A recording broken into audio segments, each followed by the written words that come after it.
It's still going, everybody. My name is Jake Tiger, and welcome to Historic Preservation web series.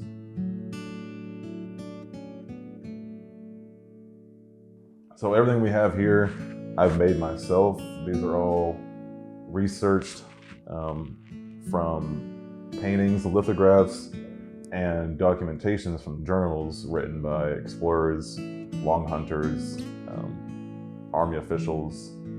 So down in the eastern seaboard of the United States, we had Europeans that came in, they saw animals they'd never seen before, and they wanted their deer skins, or they wanted deer skins, beaver pelts, buffalo hides, all that stuff. So they started contracting indigenous hunters from the area to make trades. These are the type of stuff that we would have traded for deer skins was calico fabrics. These were highly sought after. They were made overseas and from India, and they would usually come like in a block printed pattern or in a chintz panel, or maybe it just would have been striped like these two right here. And we would have been trading for linen fabrics, which were kind of more for, I would say, the everyday kind of wear, because it's a kind of more coarser, looser fabric, and it's kind of meant just to be rugged and be outdoors. What we have here are trade silvers. We have the gorgets that were adopted from the European styles, and first they were given to chiefs when they were first given trading stuff, and then it became such a popular thing that every man wore a gorget, and they would just wear in maybe a 1 tier, 2, 3, sometimes people would be even wearing 4 or 5 of them. But particularly for the Seminoles, most of the documentation would just be from 1, 2, and 3 tier gorgets. What we have here are, we have the ball and cone earrings, we have ear wheels, we have the style that we would have seen Osceola wear in the George Catlin painting, and also by Robert John Curtis, which is called ear bobs. This is probably the most ornamental thing on an indigenous person in the Southeast, were the silvers. Like I said, you had earrings, gorgets, brooches, armbands, all that good stuff.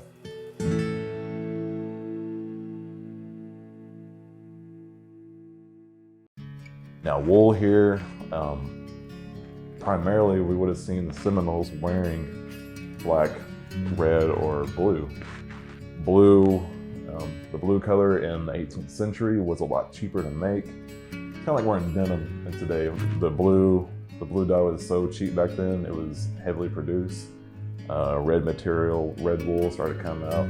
That's kind of more for your fancier occasions. This one here has brass dragoon buttons that would have been on a coat.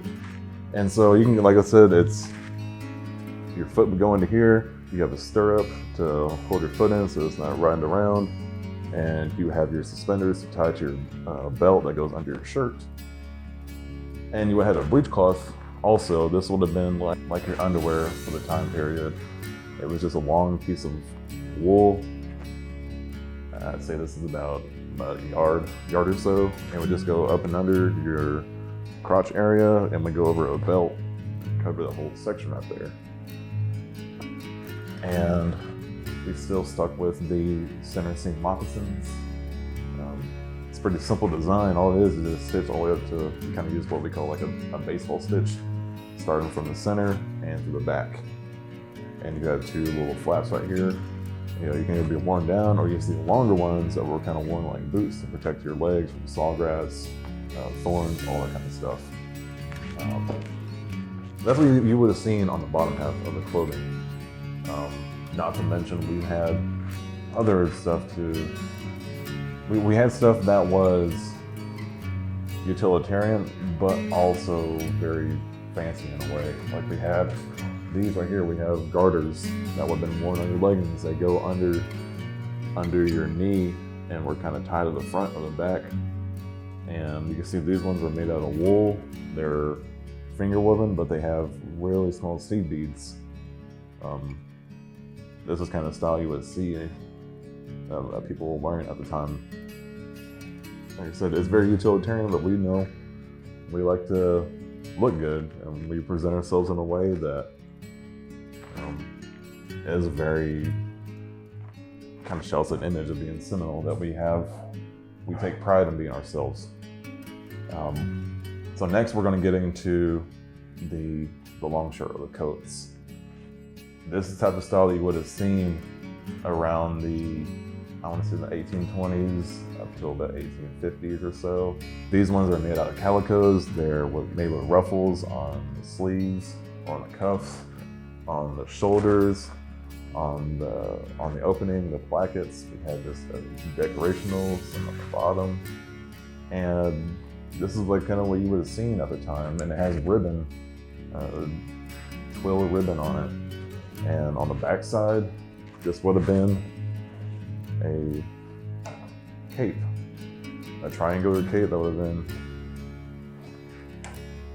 just like this. Had ruffles on it. On the back side, it was open right here, so the reason why we had a vent in the back is because we ride horses and you need to move around easily and you can hop on the saddle.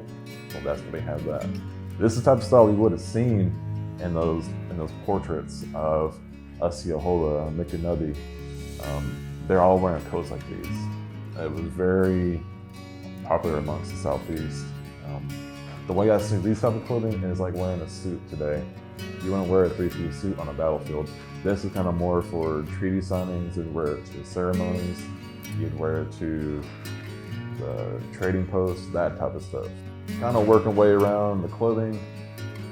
We have trade beads. So trade beads was another item that would have been sought after. This one's probably one of my favorites that I've researched and made. We have bumblebee beads right here. We got skunk beads and rattlesnake beads. This is very appropriate for the time period. It's real beautiful. We have just your regular spiral beads. I heard people call them barbershop beads before. You know, this kind of stuff, it's real fascinating when you get to research and see what we actually had at the time. We have barleycorn beads. These were documented so many times when I've done research. In the book Deerskins and Duffels, there's a inventory list that does say barleycorn beads. So when you're doing your research, it's very vital when you look at the right materials, because you can easily mess something up. So what we have next are your sashes or belts that would have been worn around the waist. This is a finger woven of wool, and it has beads. So there's a few ways you can wear it. You can just wear it around your waist. You can tie it up around your shoulders and it's cinches around your waist. There's so many possibilities with these things. Turbans is probably the most thing to recognize on the Southeastern indigenous person were the turbans. We have little bigger ones right here that would have been used for turbans. There's many ways to wrap a turban, but you mostly would have seen eagle or ostrich feathers worn in turbans, and you would have had a big silver band to go around it, which was your turban band. It was decorational, but also kind of helped your turban stay in place as well. And then you've got your black printed scarves over here that just went worn around the neck. Could have been decorational, could have been utilitarian. But this is what we would have had. Nothing, when you watch a history movie and everything looks kind of like dull and lame, this is what we had. It was very beautiful. And it's I don't want to say it's a lost art, but it's something that us as Sajadi people, we have to bring this stuff back to preserve it so we don't lose sight of who we were. And you know, it's such a beautiful art that our people started.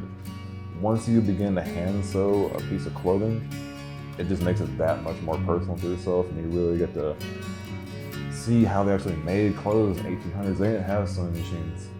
So you got to learn all these different styles of stitchings and all these techniques. Is so, it's awesome to me. But this is what we have like for here for today for Southeastern clothing. Thank you for tuning in, and we hope to make more videos like this. Mado.